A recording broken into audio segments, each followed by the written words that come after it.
Assalamualaikum warahmatullahi wabarakatuh. Salam, Om Swastiastu, Namo Buddhaya, Salam Kebajikan, Rahayu.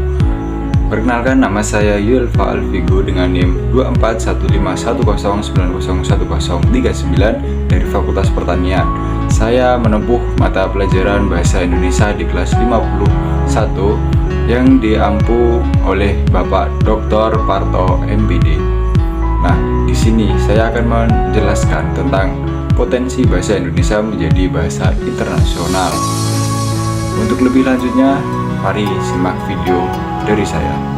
Nah, tahukah kalian bahwa bahasa Indonesia memiliki potensi besar untuk menjadi bahasa internasional?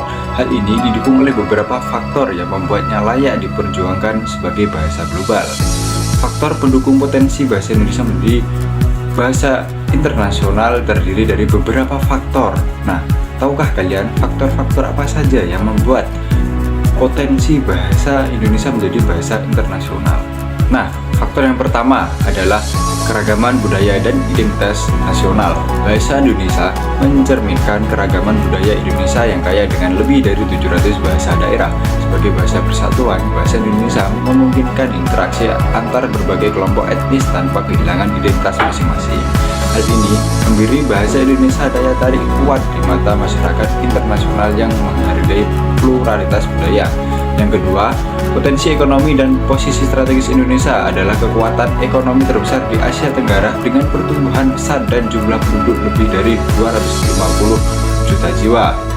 Faktor yang kedua yaitu potensi ekonomi dan posisi strategis Indonesia. Indonesia adalah kekuatan ekonomi terbesar di Asia Tenggara dengan pertumbuhan pesat dan jumlah penduduk lebih dari 250 juta jiwa.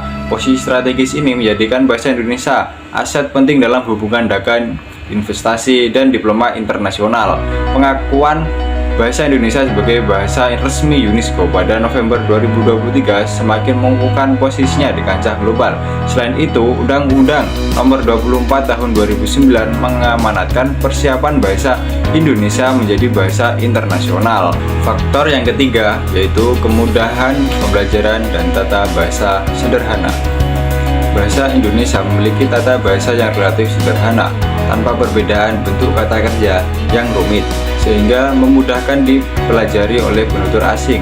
Selain itu, bahasa Indonesia merupakan bahasa multiserapan yang mengandung kosakata dari berbagai bahasa di dunia, seperti Arab, Sanskerta, Belanda, Inggris, dan juga Jepang. Hal ini menjadikannya sebagai titik temu berbagai budaya bahasa. Faktor yang keempat yaitu jumlah penutur yang besar. Indonesia adalah negara dengan populasi keempat terbesar di dunia, sehingga jumlah penutur bahasa Indonesia sangat banyak. Bahasa ini juga sudah populer di beberapa negara seperti Vietnam sebagai bahasa resmi kedua, dan di negara Australia bahasa Indonesia sebagai bahasa terpopuler keempat.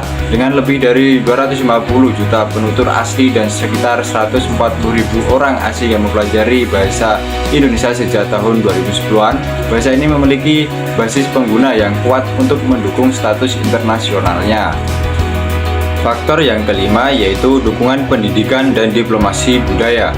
Berbagai lembaga pendidikan di dalam dan di luar negeri mengajarkan bahasa Indonesia, termasuk program bahasa Indonesia sebagai penutur asing atau yang bisa disingkat dengan BIPA. Selain itu, pengakuan UNESCO dan penggunaan bahasa Indonesia dalam forum internasional memperluas jangkauan diplomasi bahasa Indonesia. Faktor keenam yaitu faktor terakhir dari potensi bahasa Indonesia menjadi bahasa internasional, yaitu proyek jangka panjang menuju tahun 2045. Indonesia menargetkan bahasa Indonesia menjadi bahasa internasional pada tahun 2045 dengan upaya kolaboratif dari pemerintah, dunia pendidikan, bisnis, dan masyarakat. Transformasi ini juga bertujuan memperkuat martabat bangsa dan memperkenalkan budaya Indonesia ke dunia internasional. Dari keenam faktor yang sudah saya jelaskan tadi, bahwa bisa ditarik kesimpulan bahasa Indonesia berpotensi menjadi bahasa internasional karena didukung oleh jumlah penutur yang besar, keunikan budaya, potensi ekonomi, kemudahan belajar, serta dukungan pemerintah dan lembaga pendidikan. Pengakuan UNESCO dan target 2045 menjadi menunjukkan komitmen Indonesia untuk menginternasionalisasi bahasa ini. Jika potensi tersebut dimanfaatkan secara optimal, bahasa Indonesia dapat menjadi bahasa pengantar di Asia Tenggara dan berpeluang digunakan di forum internasional. Nah, itu saja yang dapat saya sampaikan. Kurang lebihnya mohon maaf. Assalamualaikum warahmatullahi wabarakatuh.